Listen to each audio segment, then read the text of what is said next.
내가 보딩을 어플라이 하는데 아직까지도 인터뷰를 잡지 않았다 하시면 빨리 해야 됩니다.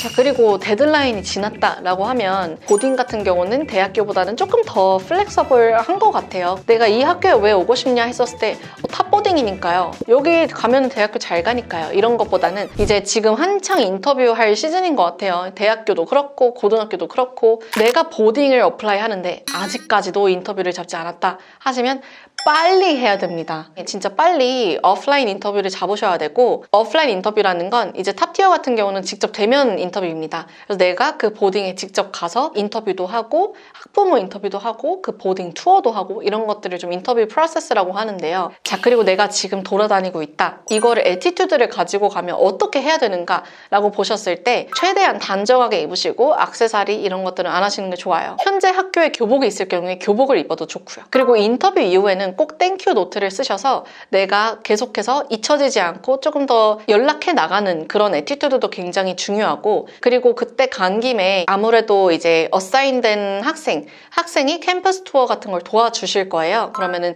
그 학생이랑 같이 캠퍼스 투어 하면서 많이 물어도 보고 그 학생이 연락처를 받아서 또 추후 또 물어볼 수도 있습니다. 그리고 인터뷰 때는 또 어떻게 하느냐라고 봤었을 때 인터뷰 때 본인을 나타낼 수 있는 한 3-4가지 정도 이런 것들을 영상이나 사진들 이런 걸 준비해 가서 인터뷰하면서 막 이렇게 보여주면서 하면 좀 더 생동감 있게 전달도 되겠죠. 그리고 이제 대학교 인터뷰 같은 경우도 제가 어떤 때는 레주메를 준비해라 라고 학생들에게 얘기도 하긴 하는데 보딩도 마찬가지입니다. 그래서 내가 한 것들이 조금 더 많고 조금 정리가 필요하다라고 하면 레주메 형식으로 정리를 해서 같이 프린트해서 들고 가는 것도 하나의 방법입니다. 그리고 내가 만약에 스포츠나 아니면 정말 특이점이나 정말 잘하는 게 특출나게 있다. 만약에 그럴 때 그거에 맞는 담당 선생님을 요청을 해서 그 선생님이랑 다른 인터뷰도 잡고 따로 말씀을 나누는 것도 또 좋습니다. 왜냐면 이제 보딩스쿨 같은 경우에 뭐 예를 들어서 스포츠 부분은 그 스포츠가 잘 돌아가야지 그 코치가 계속 그 잡을 가지고 있을 수 있죠. 그래서 그 코치들은 굉장히 유능한 학생들을 뽑으려고 하기 때문에 정말 잘해서 그 코치가 나를 마음에 들어 한다 하면은 입시에 굉장히 큰 도움이 되기 때문에 이 미팅은 가급적 진행하시는 것을 추천드립니다. 자, 보딩스쿨 데드라인은 보통 이제 대학교의 레귤러랑 좀 비슷해요. 한 1월 15일, 2월 2일 좀 이쯤이라고 보시면 좋을 것 같고요. 자, 그리고 데드라인이 지났다라고 하면 보딩 같은 경우는 대학교보다는 조금 더 플렉서블한 것 같아요. 그래서 내가 이걸 좀 더 정리해서 업데이트를 주고 싶다. 사전 양해를 구하면 데드라인이 이후에도 내가 좀 더 제출할 수 있습니다. 그리고 인터뷰하다 보면 당일 대학교도 마찬가지겠지만 갑작스러운 돌발 질문 이런 것들이 있을 수 있어요.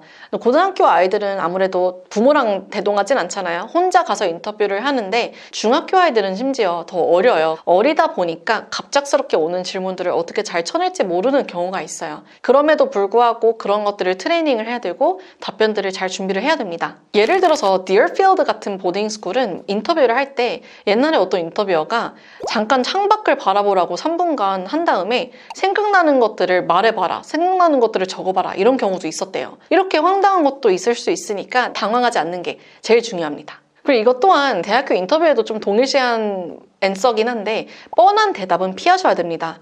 내가 이 학교에 왜 오고 싶냐 했었을 때 탑보딩이니까요. 여기 가면 대학교 잘 가니까요. 이런 것보다는 조금 더 유니크하게 내 현재 상황이 이 학교에 어떤 게 잘 맞는지 답변이 유니크하고 커스터마이즈 되면 될수록 그 인터뷰가 그 사람에게 더 기억에 남는 데 도와줄 수 있습니다. 그리고 추가적으로 학생들뿐만 아니라 학부모 인터뷰도 또 있을 수도 있어요. 그럴 때도 부모님들도 당황하지 마시고 최대한 아이에 대해서 잘 서술해 주시고 하면 좋고요. 만약에 부모님이 영어를 못한다 라고 하면 이제 아이를 또 불러서 통역을 시키던지 아니면 통역사가 붙을 수 있으면 붙던지 라고 해서 페런츠 인터뷰도 진행을 하게 됩니다.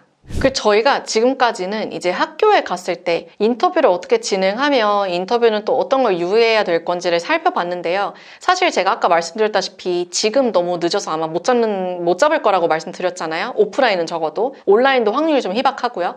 그래서 내가 이번에 만약에 놓쳐서 혹은 내 아이가 아직 어려서 조금 더 유의해야 되겠다. 언제쯤 잡아야 되냐라고 여쭤봐 주시면 보통 10월부터 1월까지입니다. 근데 10월에 가장 많이 잡히고 거의 first come first serve로 이제 그 스케줄이 파바바박 차기 때문에 현재가 한 11월 말 12월인데도 불구하고 어렵다는 말씀을 드리는 게 그 이유입니다. 그래서 그때쯤 하시면 좋고 또 이걸 어떻게 요청하냐 했었을 때 학교마다 inquiry 폼이 있어요. 그래서 inquiry 폼에다가 이제 내가 오프라인 인터뷰를 가고 싶다라고 요청을 하시면 됩니다. 그리고 여러모로 sibling legacy가 있으면 또 좋죠. 만약에 첫째 아이가 이미 학교에 다니고 있다 하면은 둘째 아이가 베네핏을 받는 건 또 팩트죠. 그리고 이게 저희 같은 경우는 좀 탑보딩 얘기를 조금 더 많이 했는데 만약에 조금 랭킹이 낮은 보딩 같은 경우는 조금 더 인터뷰 잡기가 수월합니다. 만약에 내가 오프라인 인터뷰를 못 잡았다라고 하시면 지금이라도 온라인이라도 되는지 물어보시고 만약에 그것도 안 된다라고 하시면 저희에게 연락 주시면 저희 네트워크 사용해서 혹시 인터뷰 잡을 수 있는지 연락 도와드리겠습니다. 이 외에 다른 질문 있으시면 댓글로 남겨주시면 저희가 도와드리겠습니다. My boarding, my dream, my life. 오늘도 저희는 당신의 여정을 지지하고 응원합니다. 화이팅!